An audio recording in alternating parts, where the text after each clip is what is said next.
नमस्कार, स्वदेश न्यूज देख रहे हैं आप और मैं हूं नरेंद्र। आज हम बात करेंगे उत्तर प्रदेश चुनाव की। जिस तरीके से उत्तर प्रदेश का चुनाव नजदीक आता जा रहा है, वैसे ही सभी पार्टियां अपना दमखम पूरा इस चुनाव के लिए लगा रही हैं। उत्तर प्रदेश में अगले साल होने जा रहे विधानसभा चुनाव की सरगर्मी तेज हो गई है। सभी राजनीतिक पार्टियां सूबे की सत्ता में काबिज होने के लिए पूरी ताकत लगा रहे हैं। इसी कोशिश में लगी समाजवादी पार्टी अपने पिछड़े जो उनका पिछड़ा वोट बैंक था उसको एकजुट करने के लिए फॉर्मूले पर काम कर रही है। फॉर्मूला यह है कि 2014 के लोकसभा चुनाव में भाजपा के खाते में गए पिछड़े और अति पिछड़ी जातियों में सेंधमारी करने के साथ गैर जाटाऊ दलित वोटों को अपने साथ कर सके।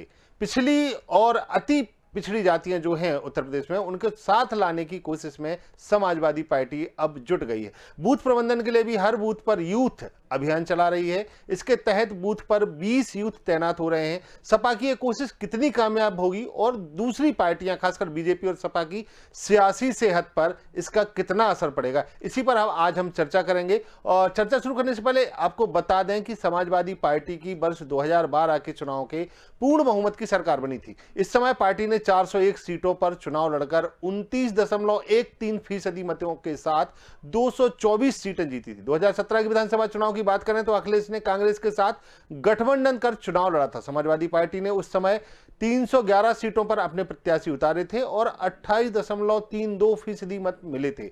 यदि सीटों की बात करी जाए तो समाजवादी पार्टी केवल 47 सीटें ही जीत पाई थी। यानी समाजवादी पार्टी के वोट को 1.19% घटे थे, जबकि उसकी सीटें 177 कम हो गई।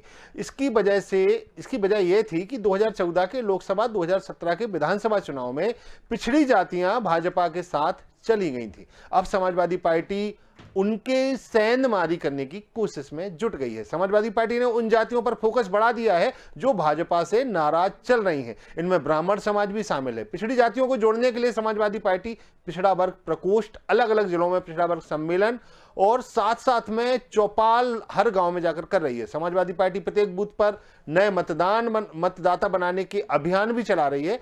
पार्टी के रणनीतिकारों का मानना है कि जितने नए मतदाता जोड़े जाएंगे उसमें से ज्यादातर पार्टी को ही वोट देंगे। चुनाव में विपक्षी दल कोई गड़बड़ ना कर सके, इसके लिए प्रत्येक बूथ पर 20 युवाओं की मजबूत टीम बनाई जाएगी। पहले 11 सदस्यों की बूथ कमेटी होती थी। सपा की इस पूरी सेंधमारी पर आज हम चर्चा करेंगे कि कितनी सफल होगी सपा की ये सेंधमारी। क्या बीजेपी के वोट बैंक में सेंध लगाने की कोशिश होगी कामयाब? पिछड़े, अति पिछड़े, गैर जाटाऊ के जो वोट हैं उन पर समाजवादी पार्टी की नजर 2012 के फॉर्मूले पर आगे बढ़ रहे हैं अखिलेश। इन तमाम चूंकि जो पूरी चर्चा है आज इस पे करेंगे। हमारे साथ में कई मेहमान इसमें जुड़ेंगे। अमित त्रिपाठी, नेता भारतीय जनता पार्टी के, जुड़ेंगे हमारे साथ। सुनील सिंह, नेता समाजवादी पार्टी। राजीव उपाध्याय, नेता बसपा। और प्रभात त्रिपाठी जी, वरिष्ठ पत्रकार, हमारे साथ। चारों मेहमानों का बहुत बहुत स्वागत है स्वदेश न्यूज में। सबसे पहले मैं प्रभात जी आपसे ये सवाल लेना चाहूंगा कि अब जैसे जैसे चुनाव नजदीक आता जा रहा है, चाहे हम बात करें भारतीय जनता पार्टी की बात करें जिसमें नरेंद्र मोदी का दौरा हो या अमित शाह जी का दौरा हो या फिर आज नड्डा के जो 2 दिवसीय दौरा उत्तर प्रदेश में चल रहा है, क्या माना जाए अब वोट बैंक, चाहे ब्राह्मण वोट की बात करें या पिछड़ा वोट की बात करें या छोटी छोटी जो पार्टियां हैं उनको साधने की कोशिश हो रही है। प्रभात जी, क्या मानेंगे आप कि अब उत्तर प्रदेश का जो सत्ता पे काबिज होने के लिए पार्टियां कोशिश कर रही हैं उसमें कितनी, ये जो अभी से प्लानिंग होने शुरू हो गई है, कितनी सटीक प्लानिंग किस पार्टी की चल रही है? प्रभात जी।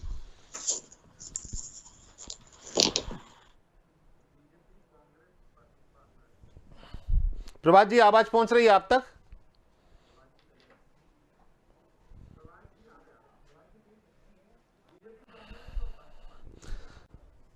चलिए, प्रभात जी तक अभी आवाज नहीं पहुंच रही है। अब बात करते हैं राजीव जी से सवाल लेते हैं। राजीव जी, जिस तरीके से अब उत्तर प्रदेश में चुनाव की सुगबुगाहट, कहना चाहिए कि सभी पार्टियों ने तैयारियां शुरू कर दी हैं, जिस तरीके से कहें हम कि अखिलेश शिवपाल की मुलाकात हो, चाहे समाजवादी पार्टी की जो अब बूथ स्तर पर जो बात हो रही है, या फिर कांग्रेस की बात करें कि कांग्रेस छत्तीसगढ़ मॉडल पर अब चुनाव लड़ने की बात कर रही है, तो क्या मानते हैं आप कि अब उत्तर प्रदेश में चुनावी सुगबुगाहट पूरी तरीके से तेज हो गई और सभी पार्टियां जो अपनी कवायद कर रही हैं, तो इसमें क्या मानते हैं राजीव जी कि बसपा कहां है? क्योंकि जिस हिसाब से देखा जाए, ओवैसी ने कोशिश की थी बहुजन समाज पार्टी के साथ में, उन्होंने एक नारा भी दिया था, जय भीम जय मीम। जी, बहुजन समाज पार्टी अकेले चुनाव लड़ने जा रही है तो एकदम सत्य है जी। और बहुजन समाज पार्टी पिछले कई महीनों से, जब से कोरोना काल खत्म हुआ तब से अपने सेक्टर बूथ कमेटियों को दुरुस्त कर रही है जी। गांव-गांव घर-घर जा रही है साइलेंटली। बूथ कमेटियां जिस तरह से कोविड का नियमों का पालन करते हुए, सारी चीजों को करते हुए, सारे कार्यकर्ताओं का आदेश निर्देश है कि अपने को बचाते हुए सब लोग काम करिए। और बूथ कमेटियां जब आप क्लियर करेंगे, चूंकि ये बूथ और पन्ना कमेटी जो है ये सबसे पहले बहुजन समाज पार्टी लाई थी, जिसकी नकल पिछले कुछ दिनों पहले कांग्रेस ने करी और फिर भारतीय जनता पार्टी ने बूथ और सेक्टर की तरफ बढ़ी, बूथ और पन्ना की तरफ। नहीं, पहले तो बहुजन समाज पार्टी इस बूथ और सेक्टर को सबसे पहले लाई थी। रही बात चुनाव की तैयारियों की, तो हर दल अपने अपने स्तर से लगा हुआ है दिनेश जी। बहुजन समाज पार्टी भी इसी तरह से ब्राह्मणों के सम्मेलन कर रही है, अन्य लोगों का भी सम्मेलन की शुरुआतें होने वाला है और पूरी तरह से पार्टी जो है चुनावी मोड में है। प्रत्याशियों से संपर्क किया जा रहा है, प्रभारी को संपर्क किया जा रहा है। विधानसभा वाइज सारे लोग प्रत्याशी को तय करने में भी लगे हैं। सारे जो जोनल कोऑर्डिनेटर, मंडल कोऑर्डिनेटर हैं, उनको बहन जी ने निर्देश दिया है कि हर क्षेत्र में जो अच्छे कार्यकर्ता हो जिनको चुनाव लड़ाया जा सकता है उनके आवेदन और वो किए जाए। तो हर आदमी अपने अपने स्तर से लगा हुआ है, इसमें कोई वो नहीं है। सुनील जी, आपसे सवाल ले लेते हैं, क्योंकि जिस तरीके से अब समाजवादी पार्टी की जो पूरी कवायद है वो शुरू हो गई है, चाहे भारतीय जनता पार्टी से जो जातियां नाराज चल रही हैं उनको साधने की कवायद हो, चाहे हम कहें ब्राह्मण सम्मेलन की बात हो, या बूथ स्तर पर जैसे कि 20 जो एक लोगों का एक बूथ स्तर पर लोगों की एक कमेटी बनाने वाली बात हो, क्या माना जाए आपकी कि आप बिल्कुल कहा जाए समाजवादी पार्टी पूरी तरीके से चुनावी मोड में आ गई है उत्तर प्रदेश में? बिल्कुल, चुनाव बहुत करीब है और चुनाव करीब होने के नाते समय हम लोगों के पास कम है। अब हम सारे लोग मिल करके बूथ से लेकर के और ब्लॉक, विधानसभा, न्याय पंचायत, ग्राम पंचायत स्तर पे हमारे सारे कार्यकर्ता लग गए हैं और लग नहीं गए हैं। जनता अब हमारे साथ है, जनता हमें बुला रही है और हम पूरे विश्वास के साथ कह सकते हैं कि जो उत्तर प्रदेश की दुर्दशा 4.5 साल में उत्तर प्रदेश के लोगों ने भारतीय जनता पार्टी के द्वारा योगी आदित्यनाथ उत्तर प्रदेश के मुख्यमंत्री के अत्याचार और अहंकार जैसे उनके इस संस्कार को उत्तर प्रदेश ने देखा है। हम आज उत्तर प्रदेश की जनता इंतजार कर रही है समय का और हम जनता के साथ, जनता के सहयोग से, जनता जिस तरह से हमको हमारा उपयोग करना चाहे, हम जनता के साथ उपयोग हो करके भारतीय जनता पार्टी को हटाने के लिए हम लोग प्रयासरत हैं और जनता उत्तर प्रदेश में भारतीय जनता पार्टी को हटाना चाहती है। जो आपकी अंतरकलह चल रही है, चाचा भतीजे की लड़ाई हो या फिर जो आपकी पार्टी के अंदर की गतिविधियां चल रही हैं, वो कहीं ना कहीं नुकसान नहीं दे सकती कि आपको इस चुनाव में? नहीं, कोई अंतरकलह नहीं है। ये बस सिर्फ अपने अपने देखने का अलग अलग नजरिया है। हमारी पार्टी में कोई अंतरकलह नहीं, हमारी ही पार्टी में अंतरकलह नहीं है और बाकी सारी पार्टियों में अंतरकलह आपको पटल पे दिखाई दे रहा होगा इस समय, चाहे भारतीय जनता पार्टी हो चाहे कोई पार्टी हो, अंतरकलह दिखाई दे रहा होगा आपको। हमारी पार्टी में कौन अंतरकलह है? और भारतीय जनता पार्टी में तो इतना अंतरकलह है कि आदरणीय प्रधानमंत्री जी एक आदमी को भेजते हैं मंत्री बनाने, मुख्यमंत्री जी उनको आदमी को मंत्री नहीं बनाते हैं। उनके आदमी के आवास जो अलाट होता है उस आवास को अलाट नहीं करते मुख्यमंत्री। लेकिन आपकी अंतरकलह तो ऐसी दिख जाती है कि माइक छीना जाता है या सब चीजें वो तो स्टेज पे दिखी हैं कई चीजें। ठीक है, परिवार में होता है, हमारे भी परिवार में होता है, आपके भी परिवार में होता होगा। परिवार की बात है, हमारे अंतरकलह नहीं है, उसकी बात मैं कर रहा हूं। जब था तब था, अब नहीं है। अच्छा, आपका मानना है कि सब ठीक हो गया है अब समाजवादी पार्टी के अंदर? कोई अंतरकलह नहीं है, कोई अंतरकलह नहीं है। पूरी ताकत के साथ समाजवादी पार्टी, पूरी शिद्दत के साथ समाजवादी पार्टी जनता के साथ लग करके भारतीय जनता पार्टी को हटाना चाहती है। अमित जी, लगातार कहा जा रहा है कि जिस तरीके से भारतीय जनता पार्टी के साथ जो पिछड़ा वोट बैंक गया था या जो दलित वोट बैंक गया था या ब्राह्मण वोट बैंक गया था, अब वो नाराज है और उसको साधने की कवायद समाजवादी पार्टी ने शुरू कर दी है। जी, सबसे पहले तो मैं कहना चाहता हूँ, सुनील भाई को बहुत बहुत धन्यवाद करना चाहता हूँ कि उन्होंने आज आपके चैनल पे ये माना कि अंतरकलह इनकी पार्टी में थी, जो अभी तक ये अखिलेश यादव आज तक नहीं मानते आए कि थी। चलिए, इन्होंने माना, स्वीकार किया, बहुत अच्छा लगा। लेकिन अब जहां तक आपके प्रश्न की बात है, मैं पूछना चाहता हूं और बताना भी चाहता हूं कि 2014 में जब चुनाव हो रहे थे उत्तर प्रदेश या लोकसभा के पूरे देश में चुनाव हो रहे थे, तब क्या मुद्दे थे? तब भी तो यही मुद्दे थे कि Bharatiya Janata party double digit में नहीं पहुंच पाएगी। फिर क्या हश्र हुआ था वो सबके सामने है। उसके बाद यही विधानसभा काम बोलता है कि नारे लेकर जब उत्तर प्रदेश में चुनाव हो रहा था तो यही कहा गया काम बोलता है, लेकिन जनता ने बता दिया कि सपा सरकार के कारनामे बोलते थे उत्तर प्रदेश में, इसमें जनता ने उखाड़ फेंका। जहां तक आप जातिवाद की बात करें, भारतीय जनता पार्टी जातिवाद की राजनीति नहीं करती है। 2014 के बाद से जितनी जातियां हैं, जितने समीकरण थे 2014 से पहले जातियों का दबदबा रहता था हर चुनाव में, लेकिन 2014 के बाद से वो जातियां टूटी हैं। आज हमें हर समाज, हर समुदाय के वोट और हर समाज की भागीदारी हमारे साथ है, इसलिए आज हम सबसे बड़ी पार्टी हैं, सबसे बड़ी सरकार के साथ, सबसे बड़े बहुमत के साथ हम सरकार में बैठे हुए हैं। अब जहां तक बात है कि सपा बसपा की, देखिए सपा बसपा चुनाव जीतने हारने के लिए नहीं चुनाव लड़ रहे हैं। सपा को भी तो जनता ने नकार दिया, बसपा को नकार दिया।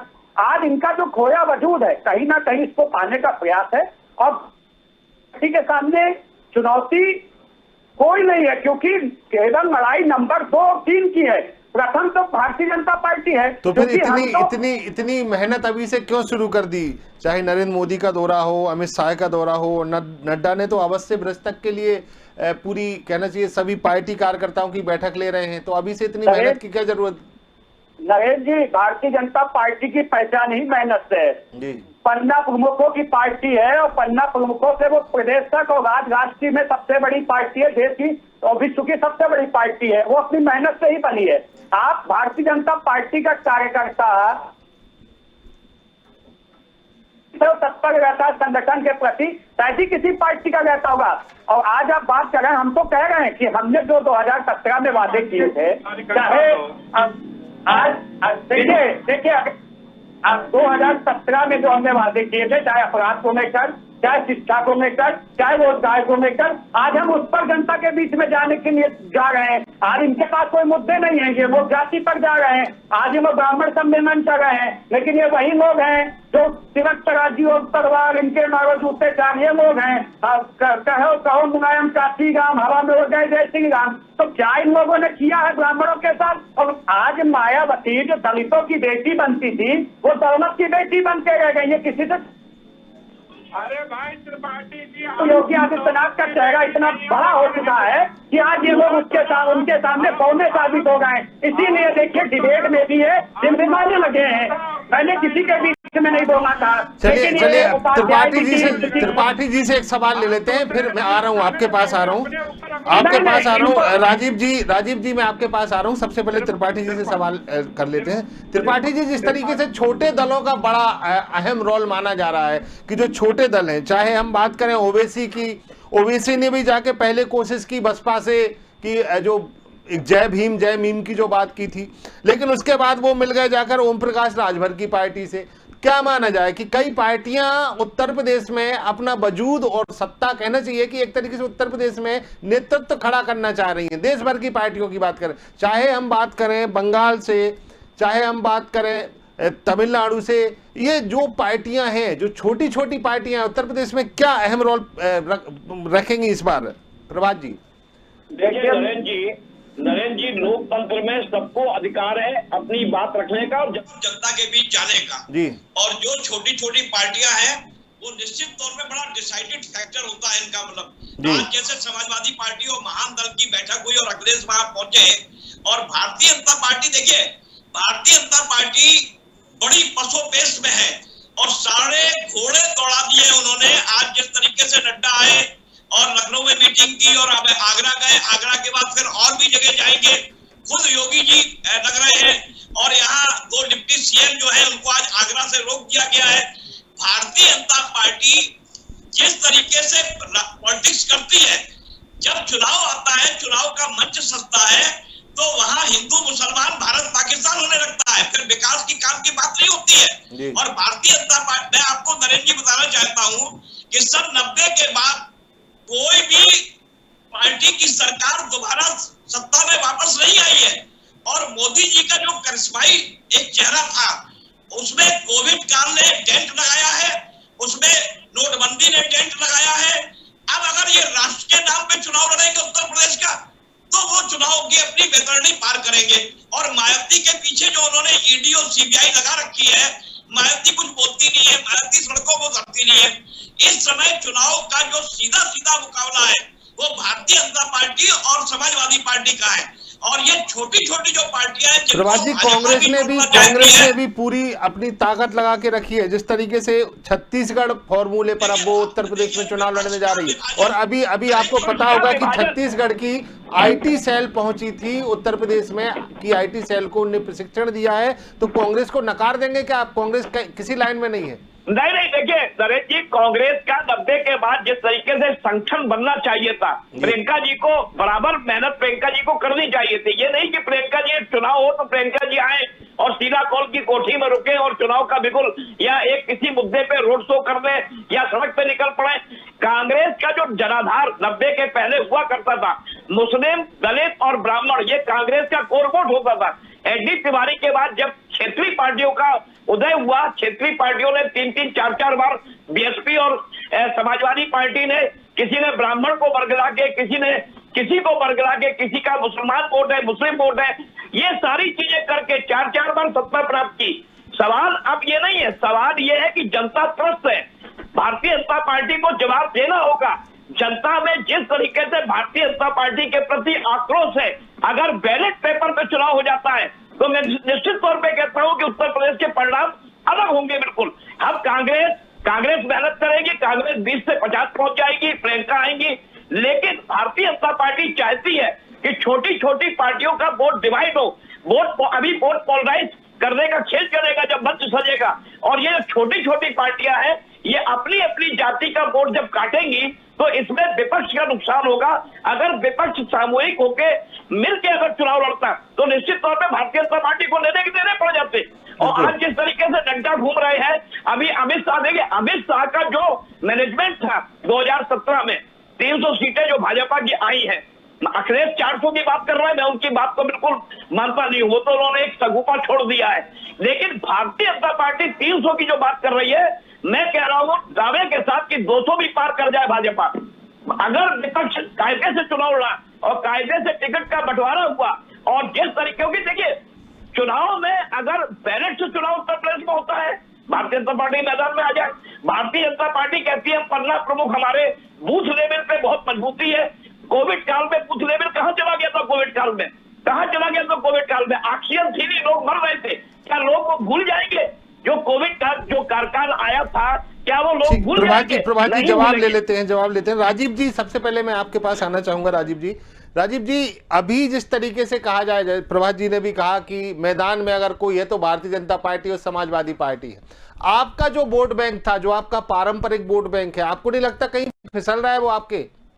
दिनेश जी, देखिए इतना झूठ और मक्कारी का चुनाव होने के बावजूद 2014 और 17 में इस तरह से जुमलेबाजी और झूठ और फरेब के संकल्प पत्र बना करके भारतीय जनता पार्टी चुनाव में आई थी, और जिस तरह के झांसा दे करके हिंदुस्तान की जनता और उत्तर प्रदेश की जनता में झांसे में पाला रखा, उसके बावजूद भी बहुजन समाज पार्टी को 23, 23.5, 24% वोट दोनों चुनाव में मिले हैं।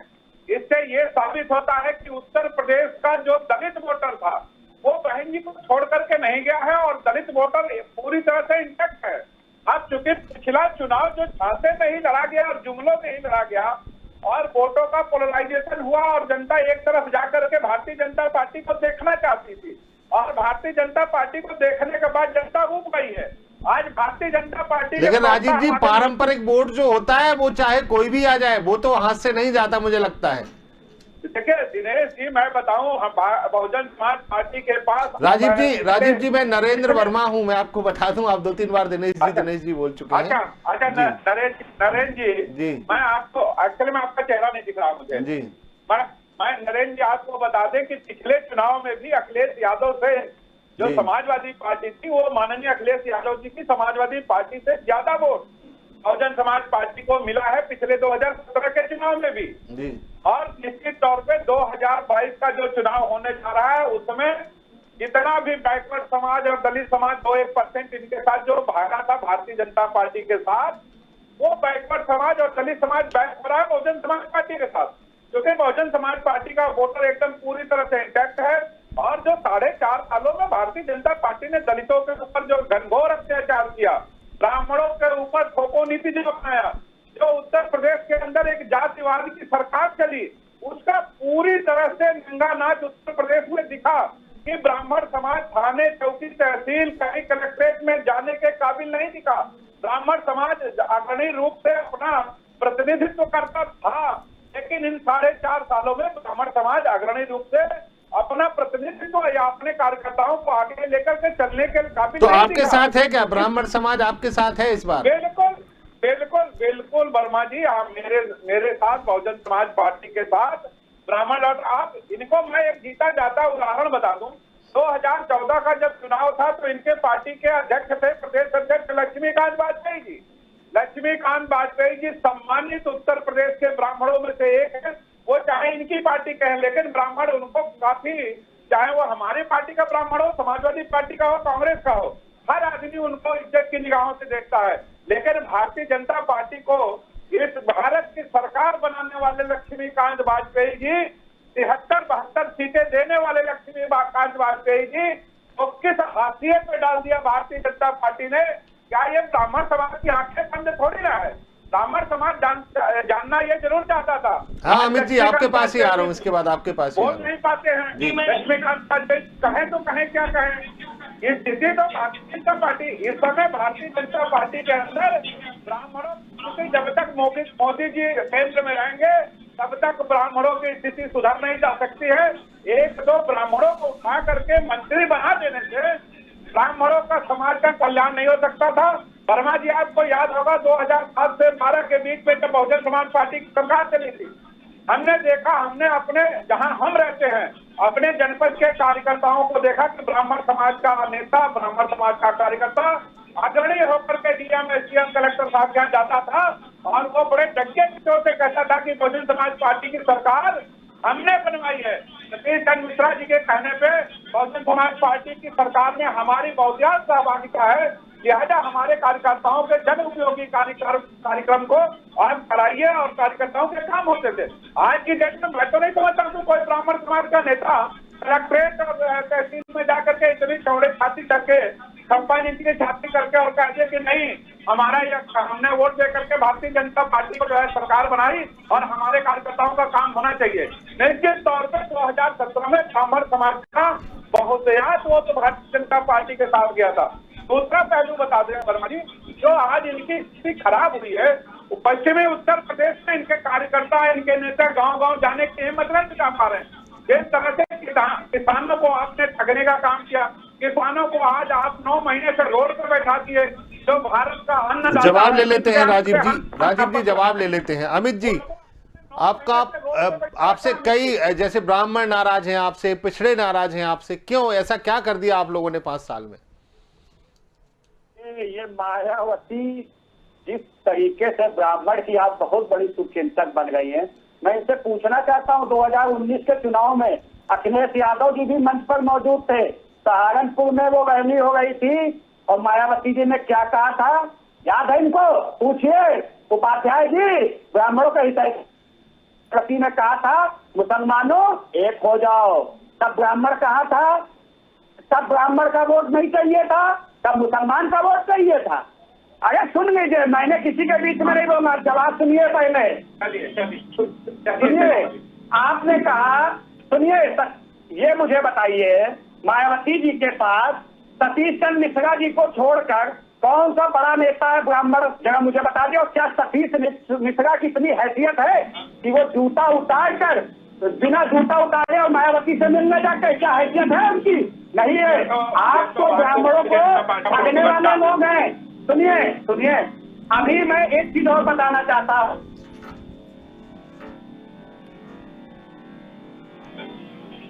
सपा की सरकार थी, हमीरपुर में 3 ब्राह्मणों की हत्या हुई एक ही दिन में। क्या मायावती जी ने एक भी बयान दिया था ब्राह्मणों के लिए? और क्या अखिलेश यादव से पूछा गया आपने क्या कार्रवाई की? तो अखिलेश यादव जी का क्या जवाब था? उन्होंने कहा ये सब तो होता रहता है, इतना तो चलता रहता है। जब हमीरपुर में अभी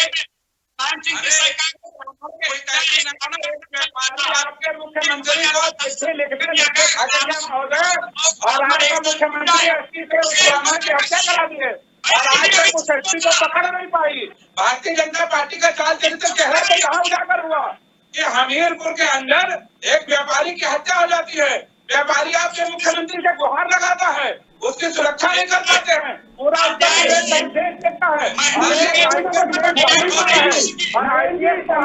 राजीव जी सुन लीजिए, राजीव जी सुन लीजिए, राजीव जी आपकी पूरी बात सभी मेहमानों ने सुनी, उनकी भी बात सुन लीजिए। राजीव जी सुन लीजिए जी बोलिए अमित जी बोलिए आप। देखिए नरेंद्र जी, मेरा सिर्फ साफ कहना है जी, आप 2014 में भी यही मुद्दे उठाते थे, 2017 में भी उठाए गए और 2019 में तो कहा गया ये तो महागठबंधन है भारतीय जनता पार्टी, तो 10 सीटें नहीं आएंगी। और फिर क्या हुआ था, अखिलेश जी 5 नहीं टिक गए, ये तो 0 से 10 पर आ गए। और आप मुझे बताइए, अभी मैं था, मुझे बहुत हंसी भी आ रही थी, बहुत बड़ी पत्रकार है, बहुत चीजें मैं उनसे सीखता भी हूँ, लेकिन जिस तरीके से आज बात कर रहे थे ऐसे लग रहा था कि इनको लोकतांत्रिक व्यवस्थाओं पर ही भरोसा नहीं है। जो विपक्ष कहता था वही आज ये कह रहा है कि बैलेट से चुनाव हो जाना चाहिए। क्या 2014 से पहले ईवीएम से चुनाव नहीं होते थे? तब जो सरकारें बनती थी तब क्या आप उनका सवाल उठाते थे? आज भाजपा को अगर जनता पसंद करी तो ईवीएम ऐप हो गई है। देखिए, और आपने एक बात और कही, पन्ना प्रमुखों की पार्टी, कोरोना काल में भारतीय जनता पार्टी का कार्यकर्ता कहाँ चला गया था?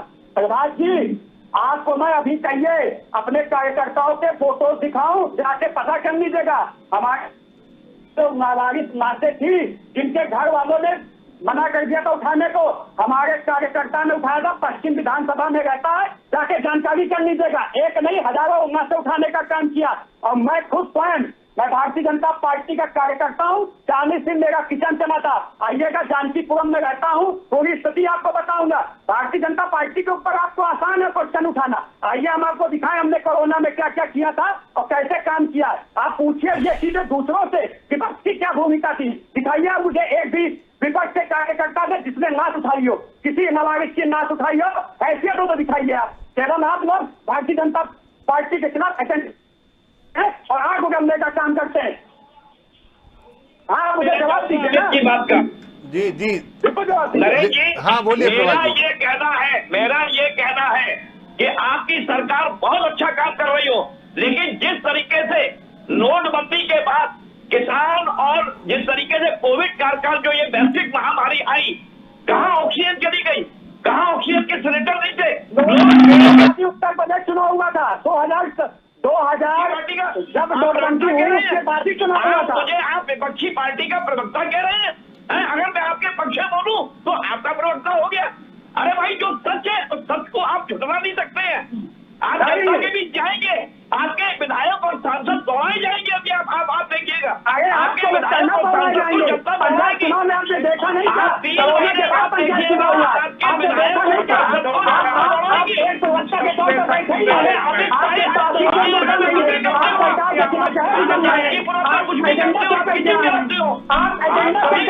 दौड़ाएगी।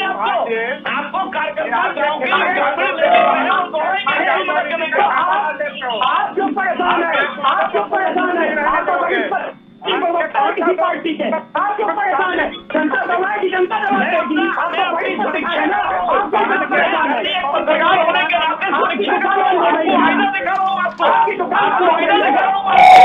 नहीं, आईना खुद देखिए कि आप किसी पार्टी के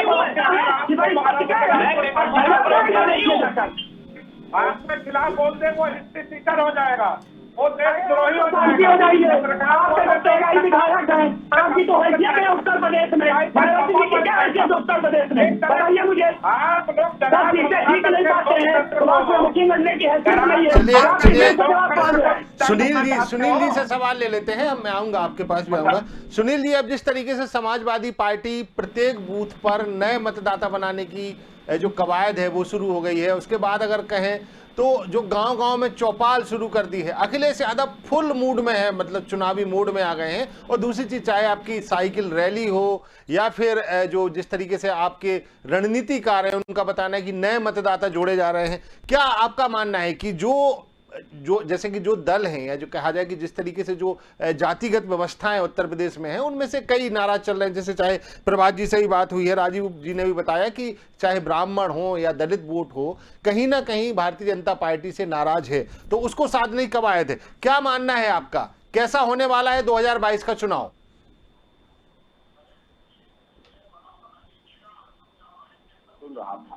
मैं थोड़ा भारतीय जनता पार्टी के अपने मित्र को जवाब दे दूं जी। अभी हमारे मित्र ने कहा कि इन्होंने, इनके पास बड़े पन्ना प्रमुख हैं, ये हैं, वो है, ताम है, झाम है, बहुत बड़ी इनकी फौज है। तो आप उत्तर प्रदेश और उत्तराखंड को छोड़ दीजिए, तो चाहे महाराष्ट्र का चुनाव हो, चाहे मध्य प्रदेश का चुनाव हो, चाहे राजस्थान का चुनाव हो, चाहे छत्तीसगढ़ का चुनाव हो, चाहे बिहार का चुनाव हो, चाहे दिल्ली का चुनाव हो, चाहे पश्चिम बंगाल का चुनाव हो, आखिर इनकी रणनीति कहां चली गई थी, इनकी लोकप्रियता कहां चली गई थी? दूसरी बात, उत्तर प्रदेश की जहां तक बात है नरेंद्र जी, उत्तर प्रदेश में भारतीय जनता पार्टी ने, इन्होंने अभी कहा ना कि समाजवादी पार्टी कहती थी कि काम बोलता है, कहां चला गया काम? सही बात है, हमारा काम कल भी बोलता था, हमारा काम आज भी बोल रहा है। और मैं आज दावे के साथ कहता हूं कि उत्तर प्रदेश की जनता, हम नहीं, हम कौन होते हैं निर्णय लेने वाले? हम कौन होते हैं सरकार बनाने और बिगाड़ने वाले? सरकार बनाने और बिगाड़ने का काम उत्तर प्रदेश की 24 करोड़ की जनता करने जा रही है। और उत्तर प्रदेश की 24 करोड़ की जो जनता है नरेंद्र जी, यह एक तुलनात्मक अध्ययन कर रही है कि 4.5 साल में भारतीय जनता पार्टी ने क्या किया है, और 12 से लेकर 17 तक हमारी सरकार, जब आदरणीय श्री अखिलेश यादव जी उत्तर प्रदेश के मुख्यमंत्री थे, उस समय क्या किया था। दूसरा, हमारे भारतीय जनता पार्टी के मित्र ने कहा कि हम जाति की राजनीति नहीं करते। मेरे मित्र, अगर जाति की राजनीति नहीं करते तो अनुप्रिया पटेल को मंत्री क्यों बनाया, पंकज चौधरी को मंत्री क्यों बनाया, कौशल किशोर को मंत्री क्यों बनाया, बघेल जी को मंत्री क्यों बनाया? जाति की राजनीति कौन करता है? आपकी मजबूरी है भारतीय जनता पार्टी के मेरे मित्र, क्योंकि आपसे सारी जातियां, जिसको आपने स्टूल पर बैठा दिया, जिसको आप सिंहासन देना चाहते थे, उसको आपने स्टूल पर बैठा दिया, तो अब आपकी मजबूरी है। आप उन लोगों को खुश करने के लिए अब अंतिम 2 महीने के लिए उनको सबसे बड़ी कुर्सी दे देंगे, उनको मंत्री बना देंगे, उनको संगठन में बड़ा पद दे देंगे। अभी हमारे बसपा के मित्र ने लक्ष्मीकांत वाजपेयी की चर्चा किया। क्या स्थिति है लक्ष्मीकांत वाजपेयी की? क्या हैसियत आपने लक्ष्मीकांत वाजपेयी को बना दिया, मजाक का केंद्र बना दिया। कभी आप लक्ष्मीकांत वाजपेयी को राज्यपाल बनाने की बात करते हैं, कभी लक्ष्मीकांत वाजपेयी को आप राज्यसभा भेजने का बात करते हैं। क्या मतलब है? आपने मजाक बना दिया। और योगी आदित्यनाथ, मैं गोरखपुर से आता हूं, भारतीय जनता पार्टी के हमारे मित्र, मैं आपसे ज्यादा योगी आदित्यनाथ को जानता हूं, 20 साल तक योगी आदित्यनाथ के साथ काम किया हूं। योगी आदित्यनाथ की सबसे ज्यादा अगर नफरत किसी से करते हैं, मैं दावे के साथ कह सकता हूं, ये सम्मानित चैनल पर बैठ के कह सकता हूं कि योगी आदित्यनाथ अगर सबसे ज्यादा किसी से नफरत करते हैं तो ब्राह्मण समाज से नफरत करते हैं। आपसे नहीं, गोरखपुर में सूरत नारायण मणि त्रिपाठी से लेकर के हरिशंकर तिवारी तक, आज उपेंद्र दत्त शुक्ला से लेकर के आप उत्तर प्रदेश में जाकर स्थिति, गोरखपुर की स्थिति, पूर्वांचल की स्थिति देख लीजिए। जिस तरह से योगी आदित्यनाथ ने, चाहे शिव प्रताप शुक्ला हो, चाहे उपेंद्र दत्त शुक्ला हो, चाहे रमापत राम त्रिपाठी हो, सबको की राजनीतिक हैसियत को समाप्त करने का काम आपके स्वनामधन्य मुख्यमंत्री किए हैं। आप किस ब्राह्मण उत्थान की बात करते हैं? ब्राह्मणों को किस तरह से आप सम्मान देने की बात करते हैं? आप कह रहे हैं कि समाजवादी पार्टी की सरकार में 3 ब्राह्मणों की हत्या हो गई। मेरे पास ब्राह्मणों की हत्या की एक फेरिस्त है, मैं आपके सामने प्रस्तुत कर सकता हूं। आज ब्राह्मण समाज आपसे नाराज है।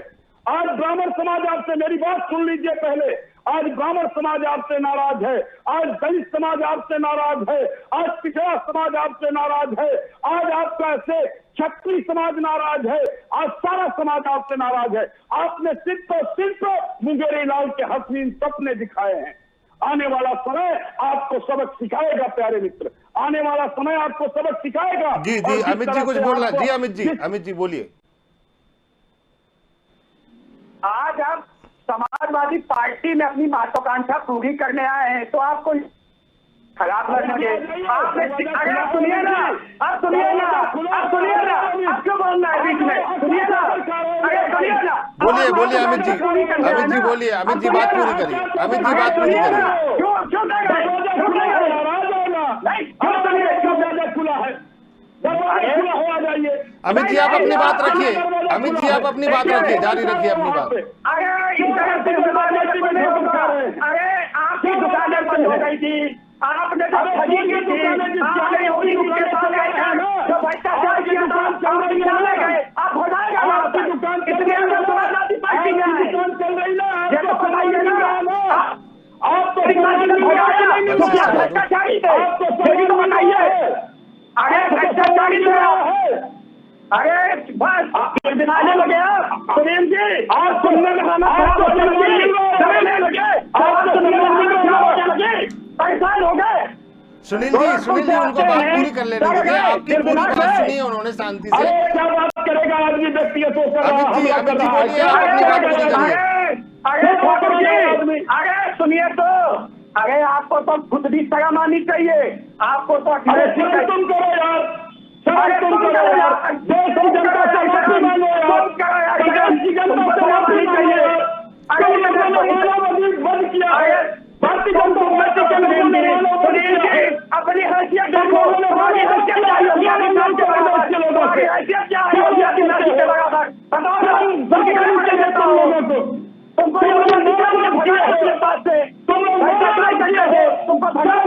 तुमको भ्रष्टाचारी हो, खा गए, हिंदू युवा वाहिनी का पैसा खा गए, भ्रष्टाचारी हो तुम।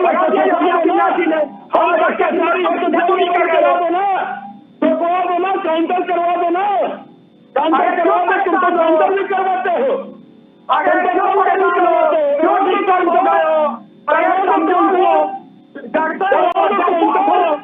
अपराधी को मुख्यमंत्री बना करके रखा है यार तुम लोगों ने, एक अपराधी को मुख्यमंत्री बना करके रखा है। क्या उत्तर प्रदेश को विकास के रास्ते पर ले जाओगे?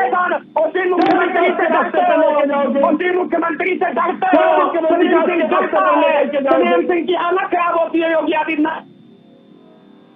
हालत तुम्हारी खराब होगी, हालत तुम्हारी खराब होती होगी। तुम्हारी जैसे तुम्हारे चैनल पर कर रहा है,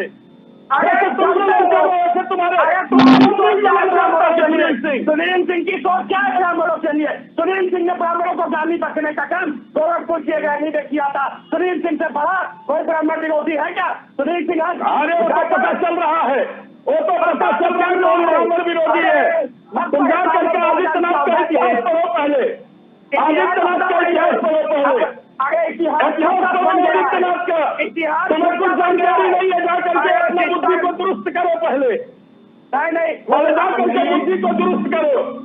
हिंदू और मुसलमान के लड़ाने के सिवा तुम्हारे पास कुछ नहीं है। एक एक करके अगर बात होगी, सुनील जी अमित जी एक बात आपसे पूछना चाह रहा हूँ। जब सुनील जी बीच में इंटरप्ट कर रहा हूँ, सुनील जी अमित जी ने आपकी पूरी बात धैर्यपूर्वक सुनी थी, आपको भी उनकी बात धैर्यपूर्वक सुनना चाहिए। ये धैर्यपूर्वक सुन रहे हैं, इसको धैर्यपूर्वक सुनना कहते हैं नरेंद्र जी। इसलिए मैंने आप लोगों की आप समझिए, आप थोड़ा सा शांत रहिए, शांति से सबको अपनी बात करने दीजिए, चारों मेहमान। इसीलिए 1 घंटे का प्रोग्राम है कि सब लोग अपनी बात रख सकें। चैनल पर किस तरह की भाषा उनके साथ प्रयोग कर रहे हैं? नहीं, भाषा की मर्यादा कोई ना तोड़े। यहाँ पे एक स्वच्छ और अच्छे माहौल में डिबेट हो रही है, सभी बुद्धिमान व्यक्ति हैं, भाषा की मर्यादा ना तोड़े। एक वरिष्ठ पत्रकार बैठे हुए, किस तरह का जवाब आदमी दे रहा है? जी चलिए अमित जी अपनी बात पूरी करिए, फिर मैं आप बताएंगे, आपके हिसाब से जवाब दूंगा, समाजवादियों के हिसाब से जवाब दूंगा क्या? आपके संस्कार यही है, आपके संस्कार यही है, क्या जवाब आपके यही अपेक्षा है? आपको किसी प्रकार के जवाब की अपेक्षा है? आपके पक्ष में कोई बोलेगा, आपके पक्ष में कोई बोलेगा, आपके हिंदू तो आपके लिए बुरा, आपके लिए बुरा, आपके पक्ष में बोले तो अच्छा, आपके खिलाफ बोले सच्चाई बोले तो बुरा। अपने संस्कार देखो सुनील जी, अपने संस्कार देखो, अपने संस्कार देखो, जनता में सबक सिखाया है। आज पंचायत चुनाव में जनता ने सबक सिखाया है। आज कहीं रास्ता नहीं मिला तो समाजवादियों को सिखाया का काम करो। 2022 में बोरिया बिस्तर बांध के तैयार रहो। आदित्यनाथ को सामने जा करके माला जपो 2022 को। सपना देखो 2014 से आदित्यनाथ से माला जपो, कोई जगह बताओ जहाँ कितना तुम्हारी हैसियत नहीं है, निकाल पाओ। जनता ने तय कर लिया है कि भाजपा पार्टी को भगाना है। चलिए मुझे लगता है कि अब कुछ भाषा की मर्यादाएं टूटने लगी हैं। चलिए मैं प्रभात त्रिपाठी जी के पास से फिर से आना चाहूंगा। प्रभात जी, जिस तरीके से अब कहा जाए कि एक जाति विशेष पर फोकस सभी पार्टियों का हो गया है, चाहे समाजवादी पार्टी की बात करें या बहुजन समाजवादी पार्टी की बात करें, लेकिन अब जो अन्य पार्टियां हैं समाज विशेष पे ज्यादा ध्यान दे रही हैं, तो उन जातियों का फोकस जो जिस तरीके से हुआ है उत्तर प्रदेश चुनाव में होगा, आपका क्या मानना है प्रभात जी कि ये जो छोटी छोटी जातियां हैं, चाहे हम पिछड़ा की बात करें या फिर अति पिछड़ों की बात करें या फिर दलितों की बात करें, कितना अहम, चाहे एक हिसाब से कहा जाए कि बहुजन समाजवादी पार्टी का जो वोट बैंक है वो दलित वोट बैंक है, तो उसमें सेंग लगाने की बसपा की कोशिश है, या फिर आपने जैसे कहा था कि वोटों का ध्रुवीकरण जो पिछले चुनाव में हुआ था, अब वो कहां जा रहा है वोट? नरेंद्र जी, पहली बात तो डिबेट में सबको अपनी भाषा संयमित रखनी चाहिए। बिल्कुल रखनी चाहिए, बिल्कुल रखनी चाहिए। पार्टी से कहूंगा, छोटा भाई है मेरा जी, कि आप एक संस्कार वाले व्यक्ति हैं और आपको सुनील जी से इस तरीके की बात नहीं करनी चाहिए। डिबेट पूरी प्रदेश की जनता देख रही है जी। भारतीय जनता पार्टी की अगर कुछ कमियां होंगी तो उसको गिनाया जाएगा। और नंबर एक बात, अगर बिल्कुल जो सत्ता पक्ष में होता है उसको सुनना पड़ेगा। सत्ता पक्ष में सुनिए, चलिए देखिए, डिबेट में सुनील जी आपके दुश्मन नहीं है। सुनील जी अपनी पार्टी का पक्ष रख रहे हैं, आप अपनी पक्ष रख रहे हैं। सुनील जी आपके दुश्मन नहीं है, सुनील जी के पक्ष में है। आप आराम से रखिए, डिबेट को देखिए। आप मेरे ऊपर सवाल उठा रहे हैं, उठाइए। आप मेरे ऊपर सवाल उठा रहे हैं, उठाइए। मैं पत्रकार हूँ, मैं आपकी बात सुन लूंगा। आवश्यकता नहीं है, आप नहीं नरेंद्र जी, चलिए प्रभात जी हम मुद्दे पे आके बात करें। प्रभात जी हम मुद्दे पे आके बात करें। नरेंद्र जी, आपने जो मुझसे सवाल किया है जी, इस 2022 के चुनाव में जी पूरी लड़ाई 15% वोट की है जी। 15% में 10% वोट जो है वो छोटी छोटी पार्टियों के हैं जी। आप वो छोटी छोटी पार्टियों के लिए, जब मुलायम सिंह की सरकार थी, मुलायम सिंह मुख्यमंत्री थे, उन्होंने 17 जातियों के लिए अपने यहाँ एक उन्होंने व्यवस्था पूरी की थी। अभी केंद्र की कैबिनेट सरकार ने, मोदी सरकार ने जिस तरीके से मंत्रिमंडल का विस्तार किया, उन्होंने अपने आप उस पार्लियामेंट में कहा कि ये ओबीसी की सरकार है, ये दलितों की सरकार है। कोई प्राइम मिनिस्टर को इस तरीके की बात करने की आवश्यकता नहीं है। प्राइम मिनिस्टर के लिए सारी जातियां बराबर हैं, मुख्यमंत्री के लिए सारी जातियां बराबर हैं, चाहे मुसलमान हो, चाहे हिंदू हो, चाहे क्रिश्चियन हो, चाहे बैकवर्ड हो, चाहे धोबी हो, चाहे ठाकुर हो, चाहे कोई भी हो, चाहे ब्राह्मण हो। मैं एक बात कहना चाहता हूं, चुनाव विकास के नाम पे आप क्यों नहीं लड़ते हैं? आप ये बताइए कि आपने गोरखपुर एक्सप्रेस कितना पूरा कर लिया? आपने गंगा एक्सप्रेस वे का शिलान्यास कब होगा? आपने कितनी इंडस्ट्रीज उत्तर प्रदेश में? लेकिन प्रभात जी बीच में टोक रहा हूं, माफी चाहूंगा, लेकिन अगर बात करें, चाहे समाजवादी पार्टी सरकार की बात करें या बसपा की बात करें, उत्तर प्रदेश में तो हमेशा से यही चला है कि अगर समाजवादी पार्टी आ गई तो यादव ही यादव है। यादव जुड़वा रहा हूं जी। देखिए नरेंद्र जी, प्रदेश की जनता अब जागरूक हो चुकी है। अमित जी का फोन फिर से जोड़िए जरा जी। प्रदेश की जनता अब जागरूक हो चुकी है। जनता को ये मालूम है कि अखिलेश ने क्या काम किया, मायावती ने क्या काम किया और क्या कल्याण सिंह, राजनाथ सिंह और योगी जी ने काम किया।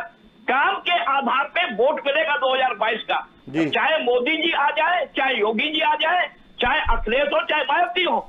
मैं कह रहा हूं काम के आधार पे वोट मिलेगा। और प्रदेश की जनता, मैं लगातार भारतीय जनता पार्टी के किसी मामले में सहमत रहता था राष्ट्रीय लेवल पे, लेकिन जिस तरीके से भारतीय जनता पार्टी का एक ईगो हो गया, एक घमंड हो गया भारतीय जनता पार्टी का कि सत्ता में रह के डबल इंजन की सरकार में हम जो चाहेंगे वो होगा। अरे भाई, हर आदमी परेशान है आपसे, आप इसका जवाब दीजिए। आप मंच पे आके जवाब दीजिए और संस्कारिक तरीके से जवाब दीजिए। अगर आज हम कोई सवाल उठा रहे हैं, कोई समीक्षा कर रहे हैं सरकार की, तो आप उसको सुनिए। और सत्ता पक्ष का काम है जवाब देना। बिल्कुल नहीं, बिल्कुल। ये नहीं कि मैं अखिलेश का हो गया प्रवक्ता या मैं मायावती का प्रवक्ता हो गया। मायावती की कानून व्यवस्था को आज तक लोग याद करते हैं। मायावती की एक कानून व्यवस्था से लेके और अधिकारियों पे जो चाबुक चलाती थी वो आज तक याद करते हैं। अब दुर्भाग्य हुआ कि 2017 में मोदी जी चौका में आए और सारा दलित वोट वो ले गए, सारा 20% वोट भारतीय जनता पार्टी का। चलिए, राजीव जी बहुत देर से जुड़े हैं, राजीव जी से सवाल नहीं ले पाया चूंकि जिस तरीके से सुनील सिंह जी और अमित जी की जो वार्तालाप हुआ उसमें राजीव जी से जवाब नहीं ले पाए। राजीव जी, बहुजन समाजवादी पार्टी बसपा का जो वोट बैंक है अब उस पर कई पार्टियों की नजर है, क्या कहेंगे आप? नरेंद्र जी, बहुजन समाज पार्टी के वोट पे या वोट बैंक पे नजर तो सारे लोग गड़ाए हुए हैं जी, लेकिन भारतीय जनता पार्टी सहित समाजवादी पार्टी के भी हमारे मित्र बैठे हुए हैं। इन्होंने बहुजन समाज पार्टी का जो वोटर है जी, उसके लिए अगर कुछ किए हो तो जरूर इनको वोट बैंक वाला वोटर दे देगा। लेकिन जब भारतीय जनता पार्टी पिछले 4.5 वर्षों में और केंद्र में 6 सालों से है, तो जब 6 साल से रहकर के किसी दलित समाज के लिए एक बैकलॉग की भर्ती नहीं कर पाई, एक बैकलॉग की तरह 4.5 साल में 1 साल का बैकलॉग निकाल करके नौकरी नहीं दे पाई, तो दलित समाज इनके साथ क्यों जाएगा? पहली चीज। दूसरी चीज, आज की परिस्थिति में ये बन गई है, माहौल एक ये बना है, जैसा अमित जी अभी सुनील सिंह जी से लड़ रहे थे। एक तो नरेंद्र जी बड़ी विडंबना है कि व्यक्तिगत पे ओछी हरकतें, कोई पत्रकार अगर मेरा विरोध कर रहा है, मेरे बारे में कुछ कर रहा है, तो मैं ये कह दूं कि नहीं वो बहुजन। राजीव जी, ये तो हम पत्रकारों का दुर्भाग्य है कि हम किसी के बारे में अगर गलत बोले तो हम उसके प्रवक्ता हो जाते हैं दूसरी पार्टी के। नरेंद्र जी, ये केवल भारतीय जनता पार्टी की सोच के अंदर ये चीज घर कर गई है कि न्यायपालिका बोले तो उसका विरोध, पत्रकारिता बोले तो उसका विरोध, किसान बोले तो उसका विरोध, नौजवान बोले तो उसका विरोध। जो कार्यकर्ता नहीं है बसपा के पास कार्यकर्ता चुनाव लड़ेगा, ध्यान मत दो यहाँ पर। इनको सीबीआई और ईडी के अंदर भेज दिया जाए। ये क्यों भ्रष्टाचार किए हो, क्यों हो, जो भ्रष्टाचार किए हो, कारनामे किए हो तो सजा तो भुगतोगे ही। इस तरह की सोच आती है तब तक लोकतंत्र विजय होता है और इस तरह के सोच वाले लोगों की बुरी हार होती है और पराजय होती है। जब जब ऐसा होता है, इमरजेंसी लगा करके इंदिरा जी से शुरू करिए कि इमरजेंसी लगा करके विपक्ष की आवाज को, पत्रकारिता की आवाज को, समाज की आवाज को जब दबाने की कोशिश करें तो उनका बुरा हाल हो गया। वही हाल आज भारतीय जनता पार्टी का हुआ है। पिछले 5 सालों के संकल्प पत्रों को दोहराने के बजाय आज आई है चुनाव में 2017 का संकल्प पत्र लाते ये लोग और इसी चैनल पे कहते कि 70,000 रोजगार दे दिया, 70 लाख रोजगार दे दिया, गड्ढा मुक्त कर दिया, आदर्श गांव बना दिया, स्मार्ट सिटी बना दिया, नौजवानों को ये कर। लेकिन इस पे चर्चा करने के बजाय वो हमसे गिनवाते हैं कि हमने मुस्लिम के लिए क्या कर दिया, उन्होंने हिंदूवादी क्या कर दिया। ये होता क्या है कि जब चुनाव आता है तो भारतीय जनता पार्टी के पास केवल एक विकल्प रहता है। भारतीय जनता पार्टी ये नहीं बता रही है कि जब से हमने नोटबंदी किया, हमारे पूरे भारतवर्ष में हर जिला मुख्यालय पे 5 स्टार और 7 स्टार कार्यालय बन गए। इसका पैसे की बात कहां से आ गई? आपके टाइम में पार्क बन गए थे चारों तरफ, बड़े बड़े हाथी भी लग गए थे, तो वो भी तो सवाल उठाएंगे ना। बिल्कुल बिल्कुल नरेंद्र जी, पार्क हमने बनवाया और पार्क आज उत्तर प्रदेश के मूर्तियां खुद की लगवा ली थी, ये भी तो उसमें बहुजन समाज पार्टी ने अगर बाबा साहब अम्बेडकर, पेरियार, साहूजी महाराज इनकी मूर्तियां अगर लगाई, ये हमने पहली बार नहीं लगाया। मोदी जी आए 3,000 नहीं तो उत्तर प्रदेश का विकास करते पार्क लगाने, इतने सारे पार्क बनाने की क्या जरूरत थी? नरेंद्र जी, आज लखनऊ जो आप दिखाते हो दुनिया के मॉडल में, वो बहन जी की ही देन है कि पार्कों से आज दुधारू गांव। आज प्रभात जी कुछ बोलना चाह रहे हैं, आपको बीच में टोक रहा हूँ। प्रभात जी, आपकी मुस्कान कुछ बता रही है कि आप कुछ बोलना चाह रहे हैं। जी प्रभात जी। नहीं, देखिए नरेंद्र जी, मायावती की कुछ ना कुछ प्लस पॉइंट सरकार में रहा उस समय, कानून व्यवस्था और अधिकारियों में चाबुक चलाना, और जिस तरीके से जनता ने देखा वो थोड़ा करप्शन के मामले में और टिकट बंटवारे के मामले में, टिकट का पैसा देने के मामले में कई वीडियो भी जारी होते थे प्रभात जी, हमें भी याद है कई वीडियो जारी होते थे। हाँ। तो मैं देखिए बसपा अपनी बात करेगी, सपा अपनी बात करेगी, कांग्रेस अपनी बात करेगी, भारतीय जनता पार्टी अपनी बात करेगी। मैं एक बात कहता हूँ, डिबेट बहुत ही सरल तरीके से, बहुत ही एक ऐसी होनी चाहिए कि जनता को, जो हमारा दर्शक है, जो हमें सुन रहा है, वो हमारे टीवी ऑन करके ना भाग जाए। नंबर एक बात। नंबर दूसरी बात, अगर भारतीय जनता पार्टी ने बहुत काम किया है, भारतीय जनता पार्टी वाकई में बहुत बड़ी पार्टी है और बहुत बड़ा काम किया है, तो 2022 में 300 सीटें ले आएगी। इसमें 6 महीने में 7 महीने में दूध का दूध पानी का पानी हो जाएगा। हम लोग जो डिबेट करते हैं, हर पार्टी अपनी बात रखती है, सत्ता में वो आना चाहती है। कोई पार्टी एक बिल्कुल अमर होके नहीं आई है। अगर आपका ग्राफ ऊपर गिरा है तो आपका ग्राफ ऊपर से नीचे आएगा। ये एक प्राकृतिक का एक नियम है, ये प्रकृति का नियम है।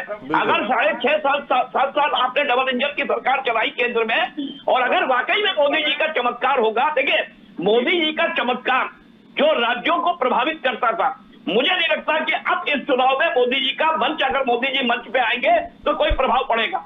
योगी जी ने जो भी काम किया है, योगी जी ने अपना जो 24/7 जो भी काम किया है, देखिए मैं इस जगह योगी जी की तारीफ करूंगा कि योगी जी ने वाकई में कोविड काल में अपने पिता की डेथ के बाद भी वो वहां नहीं गए, लेकिन टीम 11 ने काम किया, टीम 9 ने काम किया। लेकिन अधिकारियों ने जिस तरीके से मुख्यमंत्री योगी को गुमराह करके, और जो भारतीय जनता पार्टी की आपसी कलह है, आज भारतीय जनता पार्टी की कलह दूर नहीं हुई है। चाहे नड्डा आ जाए, चाहे अमित शाह जी आ जाए, चाहे कोई भी आ जाए, भारतीय जनता पार्टी में केशव प्रसाद मौर्य और दिनेश शर्मा आपको मंच के बगल में बैठे हुए मिलेंगे।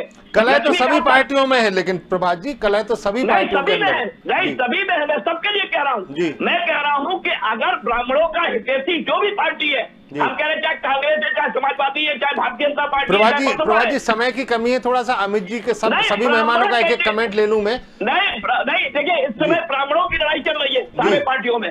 ब्राह्मण कैंडिडेट मुख्यमंत्री घोषित करो, सारी पार्टियां ब्राह्मण कैंडिडेट घोषित करें, हम कह रहे हैं। ठीक है, ब्राह्मण कैंडिडेट घोषित करें। ठीक है, अमित जी का कमेंट ले लेते हैं। अमित जी जल्दी से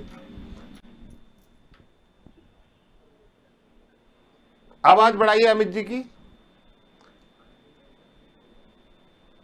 अमित जी आपकी आवाज प्रॉपर नहीं आ पा रही है, आप अपना फोन चेक करिए, म्यूट तो नहीं हो गया है वहां पे।